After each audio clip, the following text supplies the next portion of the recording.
Warahmatullahi wabarakatuh. Selamat pagi teman-teman. Bismillahirrahmanirrahim. Assalamualaikum warahmatullahi wabarakatuh. Selamat pagi teman-teman, salam sehat semuanya. Hari ini kita akan berbicara tentang demokrasi konstitusional. Kita akan berdiskusi dan nanti teman-teman pun silahkan berdiskusi secara mandiri dalam proses perkuliahannya. Saya hanya akan menjelaskan beberapa konsep tentang demokrasi konstitusional itu.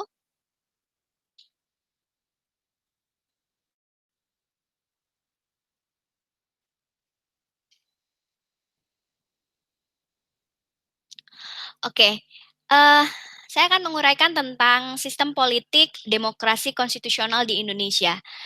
Ada 4 bahan kajian yang nanti akan kita diskusikan, yaitu tentang makna dan prinsip dari demokrasi itu sendiri, kemudian bagaimana hakikat dari demokrasi Indonesia dengan demokrasi Pancasila di dalamnya, lalu tentang Islam dan demokrasi, kemudian juga ada bagaimana tentang dinamika dan tantangan demokrasi di Indonesia.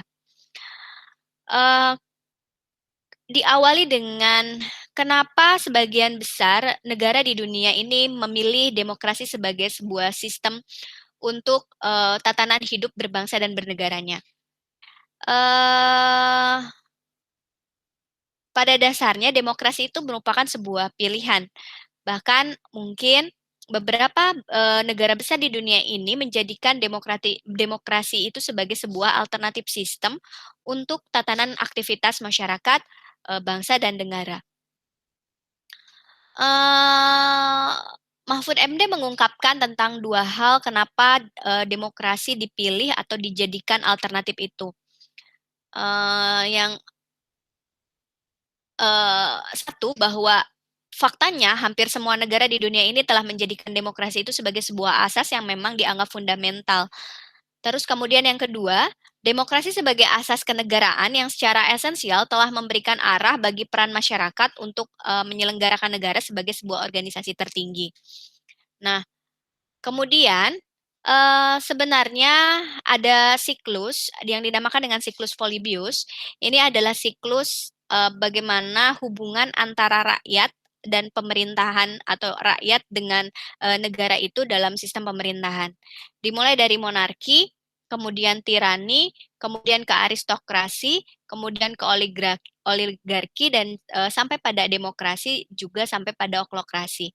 Nah, ini adalah sebuah siklus. Awalnya bahwa hubungan antara rakyat dengan raja itu diawali dengan monarki, di mana raja dianggap sebagai seseorang yang memang punya kepribadian yang baik, yang bisa memfasilitasi kehidupan rakyatnya. Kemudian bergeser ke arah tirani, di mana posisi raja yang memang tadinya dianggap bijak menjadi sewenang-wenang. Lalu kemudian bergeser ke aristokrasi. Di sini sistem pemerintahan di mana orang-orang yang memang memiliki kekuatan tertinggi atau diistilahkan dengan bangsawan ini berpengaruh besar terhadap kehidupan bangsa dan negara. Kemudian bergeser lagi ke oligarki.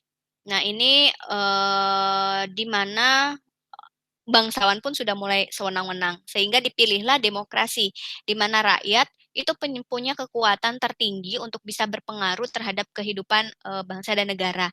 Nah, tapi dari demokrasi ini kita juga bisa bergeser menjadi oklokrasi, yaitu ketika rakyat semuanya memiliki keinginan untuk bisa berkontribusi aktif, bahkan untuk bisa memimpin, sehingga akan terjadi kekacauan. Nah, akan ada masa di mana kita kembali lagi ke monarki itu. Konsep demokrasi sepertinya teman-teman sudah mengetahui dan menjadi hal yang familiar kita dengar bahwa demokrasi itu berasal dari dua kata demos dan kratos atau kratein yang artinya pemerintahan rakyat gitu ya. Jadi pemerintahan yang kekuasaan tertingginya berada di tangan rakyat. Minggu kemarin pun kita sempat berdiskusi. Ada teman-teman yang mengungkapkan tentang posisi demokrasi itu seperti apa.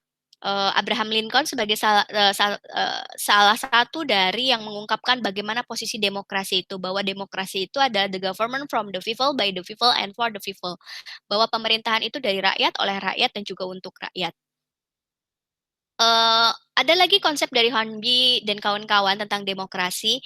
Apa itu? Bahwa demokrasi itu adalah konsep kehidupan negara atau masyarakat di mana warga negara dewasa itu turut berpartisipasi dalam pemerintahan melalui wakilnya yang dipilih. Kemudian yang kedua, pemerintahannya mendorong dan menjamin beberapa hal, antara lain kemerdekaan berbicara, beragama, berpendapat, berserikat, menegakkan rule of law, adanya pemerintahan yang mayoritas menghormati hak-hak yang memang kelompok minoritas, dan masyarakat yang warga negaranya saling memberi peluang yang sama. Inilah konsep demokrasi menurut Hornby. Eh, Adapun, bisa kita lihat bahwa ternyata konsep demokrasi itu ada yang sifatnya multidimensi juga. Kita bisa kaji dari berbagai macam aspek, bisa dari filosofis, bisa dari sosiologis, dan juga bisa dari psikologis. Secara filosofis, bahwa demokrasi itu adalah sebuah ide, sebuah norma, dan sebuah prinsip. Kalau kita kaji secara sosiologis, bahwa demokrasi itu adalah sebuah sistem sosial.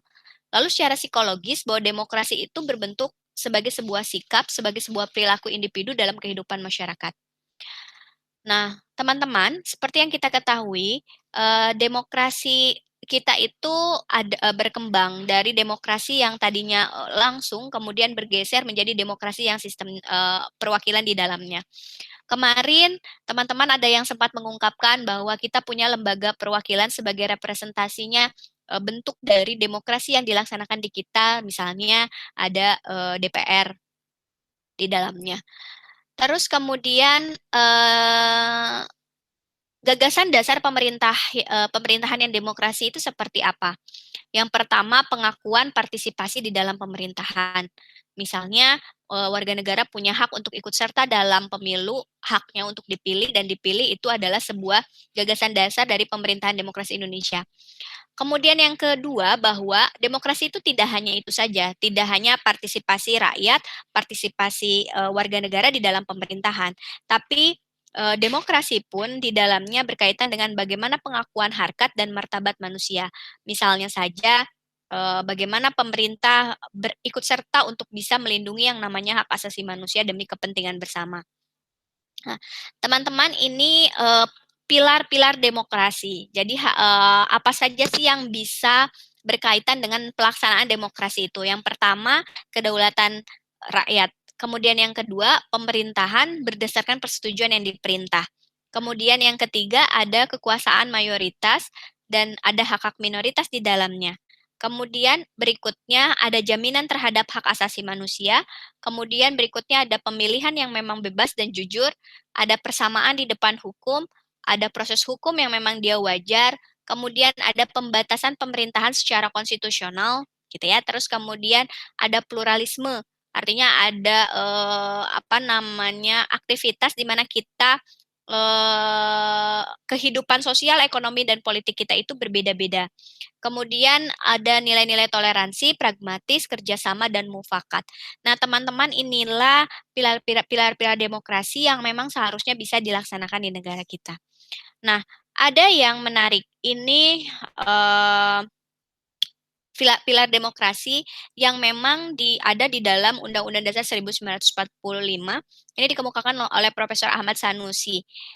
Ini yang menjadi dasar bahwa bagaimana pelaksanaan demokrasi konstitusional. Jadi demokrasi yang didasarkan kepada Undang-Undang Dasar 1945 yang memang itu menjadi dasar dari kehidupan berbangsa dan bernegara. Yang paling pertama disebutkan bahwa demokrasi kita pilarnya adalah dengan ketuhanan yang Maha Esa.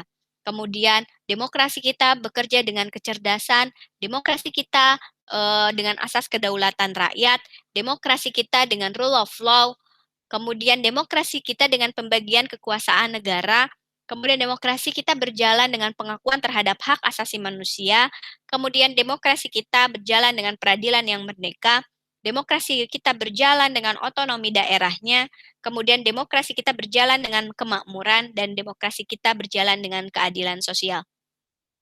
Kita akan bahas satu-satu, teman-teman.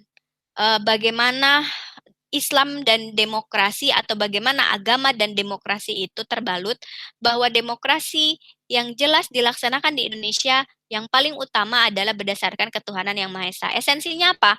Bahwa seluruh sistem setiap perilaku dalam menyelenggarakan kenegaraan Indonesia itu haruslah taat asas, haruslah konsisten, haruslah sesuai dengan nilai-nilai dasar kaidah dari ketuhanan yang Maha Esa itu. Jadi, negara kita tidak bisa lepas dari yang namanya kehidupan beragama. Kemudian demokrasi dengan kecerdasan. Demokrasi yang dilaksanakan di Indonesia tentunya harus dirancang dan dilaksanakan oleh rakyat dengan jelas. Di mana ketika rakyat itu harus bisa ikut merumuskan segala macam bentuk peraturan-peraturan atau segala macam bentuk gagasan-gagasan yang memang didesain untuk kehidupan berbangsa dan bernegara. Bahkan rakyat pun harus ikut serta untuk bisa mengevaluasi, menguji semua aspek-aspek hukum yang memang ada di negara kita. Nah, itulah demokrasi yang dijalankan di Indonesia. Jadi demokrasi dengan kecerdasan. Kemudian demokrasi yang berkedaulatan rakyat. Artinya kedaulatan rakyat menjadi pemegang utama untuk kehidupan demokrasi di Indonesia. Tapi rakyat itu tetap dilaksanakan dengan dasar Undang-Undang Dasar 1945. Kemudian demokrasi dengan rule of law-nya bahwa esensinya bahwa seluruh warga negara itu memiliki kedudukan yang sama di hadapan hukum, memiliki akses yang sama kepada layanan hukum. Sebaliknya, bahwa seluruh warga negara pun punya kewajiban untuk menaati semua peraturan hukum tanpa ada kecualinya. Itulah demokrasi yang dijalankan di Indonesia. Kemudian ada lagi demokrasi dengan pembagian kekuasaan negara bahwa demokrasi yang dilaksanakan di kita dikuatkan dengan pembagian kekuasaan negara dan diserahkan kepada badan-badan negara yang memang bertanggung jawab menurut Undang-Undang Dasar.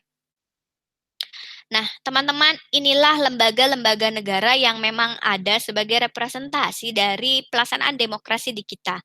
Di Undang-Undang Dasar 1945 diatur tentang lembaga-lembaga negara yang ada di kita. Teman-teman bisa melihat ada DPR, MPR, DPD, kemudian ada presiden, di bawahnya ada kementerian, ada dewan, ada BPK, kemudian yang kaitannya dengan keuangan, kemudian ada MA dan MK yang kaitannya dengan lembaga-lembaga peradilan, baik itu di pusat ataupun di daerah. Nah, itu sebagai bentuk dari pembagian kekuasaan di kita. Kemudian, teman-teman, demokrasi dengan hak asasi manusia, bahwa demokrasi menurut Undang-Undang Dasar 1945 itu mengakui hak asasi manusia yang tujuannya bukan saja menghormati hak-hak asasi, melainkan untuk meningkatkan martabat dan derajat manusia seutuhnya.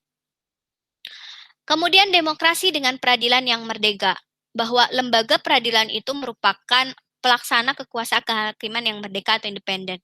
Di muka pengadilan bahwa semua pihak itu mempunyai hak dan kedudukan yang memang sama. Nah, demokrasi di kita dilaksanakan dengan lembaga-lembaga peradilan yang memang itu sifatnya merdeka atau independen. Kemudian demokrasi di kita dilaksanakan dengan pelaksanaan otonomi daerah.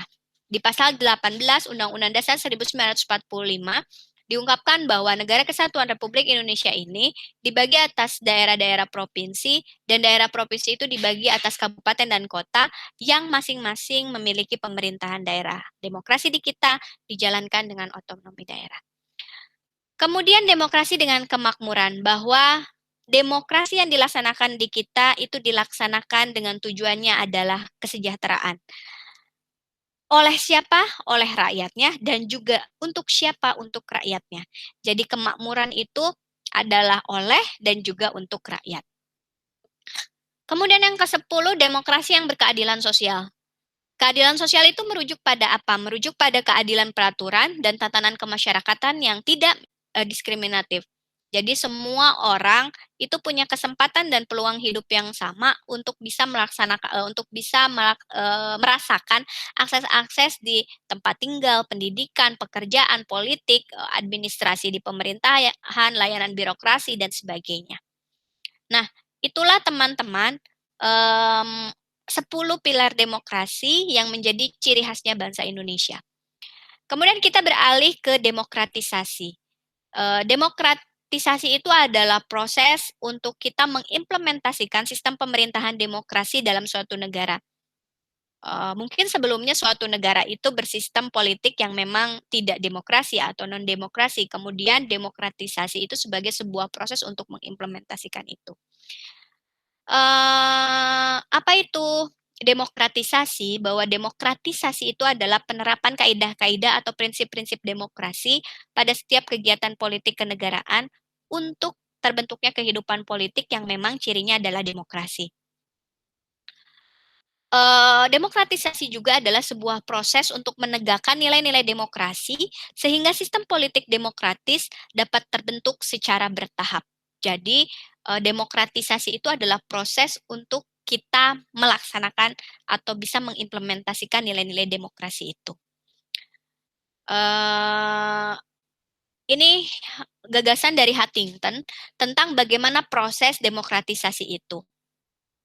Jadi ada 3 hal. Yang pertama, mengakhiri rezim yang awalnya non-demokratis itu, kemudian mengukuhkan rezim untuk pelaksanaan demokratis itu, kemudian pengkonsolidasian sistem yang memang demokratis. Jadi setiap negara itu melaksanakan ini, mengakhiri dulu rezim atau kekuatan yang memang itu dianggap tidak demokratis, kemudian mengukuhkan bagaimana proses demokrasi itu bisa berjalan, kemudian juga konsolidasi untuk sistem yang demokratis itu bisa berjalan. Nah, eh, teman-teman, bahwa demokratisasi itu tidak bisa saja terbentuk secara instan, bahwa ada karakteristik demokratisasi itu. Yang namanya demokratis atau demokrasi itu dilaksanakan, itu berlangsung secara evolusioner. Kemudian prosesnya itu persuasif. Jadi kita tidak bisa begitu saja mengatakan bahwa negara kita demokrasi atau misalnya kita melaksanakan demokrasi, tapi tidak ada dulu knowledge atau pengetahuan yang memang diterapkan di rakyatnya atau di masyarakatnya. Kemudian yang namanya demokrasi itu proses yang tidak pernah selesai. Makanya ketika di awal perkuliahan saya pernah mengatakan dan kita pernah berdiskusi bahwa demokrasi itu sebenarnya bukan tujuan. Itu hanya sebagai sebuah proses di mana kita menjalankan pemerintahan, di mana rakyat menjadi memiliki posisi untuk bisa berkontribusi aktif dalam pemerintahan itu. Nah, keberhasilan demokrasi itu tolak ukurnya apa? Gitu ya. Ini hanya gagasan bahwa yang namanya demokrasi itu bisa dikatakan berhasil. Makanya kemarin kita pernah berdiskusi apakah negara kita sudah melaksanakan demokrasi ini atau seperti apa sih negara kita mengimplementasikan demokrasi ini. Nah, maka ini jawabannya teman-teman bahwa demokrasi itu bisa berhasil jika nilai-nilai demokrasi itu sudah menjadi sikap dan pola hidup masyarakat. Kemudian juga tidak hanya masyarakatnya, tidak hanya rakyatnya, tapi juga penyelenggara negaranya. Terus kemudian dalam sistem politik dan pemerintahan pun, lembaga-lembaga demokrasi itu pun paham terhadap apa fungsi dan perannya di dalam kehidupan demokrasi itu. Jadi yang namanya keberhasilan demokrasi itu bisa diukur baik secara kultur ataupun secara struktur gitu ya. Jadi tidak hanya kulturnya atau kebiasaan hidup masyarakat atau misalnya penyelenggara negara, tapi juga strukturnya bahwa sistem pemerintahannya pun harus kuat.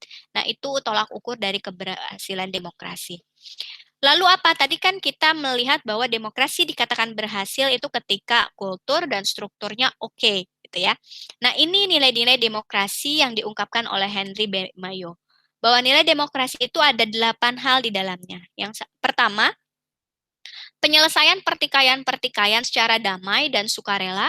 Kemudian yang kedua, menjamin terjadinya perubahan secara damai dalam suatu masyarakat yang selalu berubah. Kemudian yang ketiga, pergantian penguasa yang memang sifatnya teratur. Kemudian penggunaan paksaan sesedikit mungkin itu nilai demokrasi, kemudian pengakuan dan penghormatan terhadap nilai keanekaragaman, menegakkan keadilan, memajukan ilmu pengetahuan, dan juga pengakuan dan penghormatan terhadap yang namanya kebebasan. Inilah nilai-nilai demokrasi yang bisa berjalan. Jadi kalau misalnya mau melihat apakah Indonesia sudah menerapkan atau misalnya sudah mengimplementasikan demokrasi dengan baik, maka 8 nilai ini bisa menjadi patokan di dalamnya. Landasan pengembangan kenapa sih demokrasi ini kemudian dikembangkan atau perlu atau misalnya menjadi dasar untuk diimplementasikan di sebuah negara yang tadi di awal kita diskusikan bahwa sepertinya demokrasi ini dijadikan sebagai alternatif pilihan semua negara untuk diimplementasikan. Yang pertama, bahwa dengan demokrasi ini akan terlihat pertumbuhan ekonomi yang memang memadai, pluralisme diakui, kemudian terdapat pola hubungan negara dan rakyatnya itu seperti apa, atau terlihat jelas pola hubungannya. Nah, ini adalah landasan dari pengembangan demokrasi itu sendiri. Lalu apa sih kriteria dari negara yang memang sudah atau berupaya untuk menerapkan demokrasi? Pertama, secara konstitusi hak-hak warga negaranya itu dilindungi.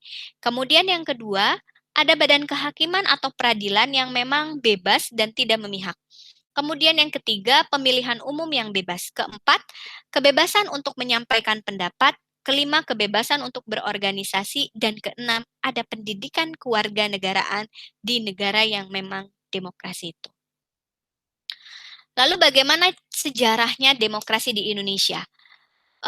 Setiap negara itu punya ciri khas dalam melaksanakan kedaulatan rakyatnya atau memposisikan rakyatnya di dalam pemerintahannya. Nah, di Indonesia pun demikian. Sejarah kita mencatat bahwa demokrasi yang dilaksanakan di kita itu berganti-ganti. Nanti teman-teman bisa mempelajari, bahkan ini sudah pernah dipelajari oleh teman-teman.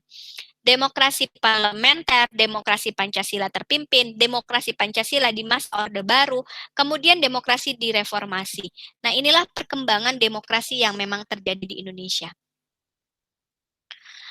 Lalu Hatta memiliki ide tentang demokrasi di Indonesia. Yang pertama, bahwa kita tuh sebenarnya jauh sebelum menjadi Indonesia yang memang menjadi negara merdeka itu, demokrasi itu sudah berjalan. Salah satunya adalah tolong-menolong, kumpul, kemudian protes gitu ya. Nah, atau mengungkapkan apa namanya ide atau gagasannya. Nah, ini adalah demokrasi yang memang sudah berjalan di kita. Kemudian kita ada istilahnya juga nomokrasi. Nomokrasi adalah ide tentang negara yang memang berdasarkan aturan hukum yang disusun dan disepakati sebagai pembatasan kekuasaan. Ya, ini sudah pernah kita bahas di konsep Indonesia sebagai negara hukum. Nah, teman-teman, demokrasi konstitusional itu apa? Bahwa demokrasi di mana pemerintahan, kekuasaan politik, bahkan rakyatnya itu dibatasi oleh yang namanya konstitusi. Nah, terus kemudian pasal 1 ayat 2 Undang-Undang Dasar 1945 mengungkapkan tentang posisi kedaulatan itu berada di tangan rakyat dan dilaksanakan menurut Undang-Undang Dasar, sehingga pelaksanaan kedaulatan rakyat itu tetap didasarkan kepada peraturan perundang-undangan. Oke, teman-teman, itu penjelasan materi hari ini tentang demokrasi konstitusional. Nanti kita bisa lanjutkan di diskusi. Silakan semua teman-teman mengakses e-learningnya untuk bisa membaca kemudian materi dan juga teman-teman bisa melakukan pertanyaan juga pernyataan supaya bisa kita diskusikan di dalam forum diskusi di e-learning. Terima kasih. Assalamualaikum warahmatullahi wabarakatuh. Tetap sehat dan juga tetap semangat.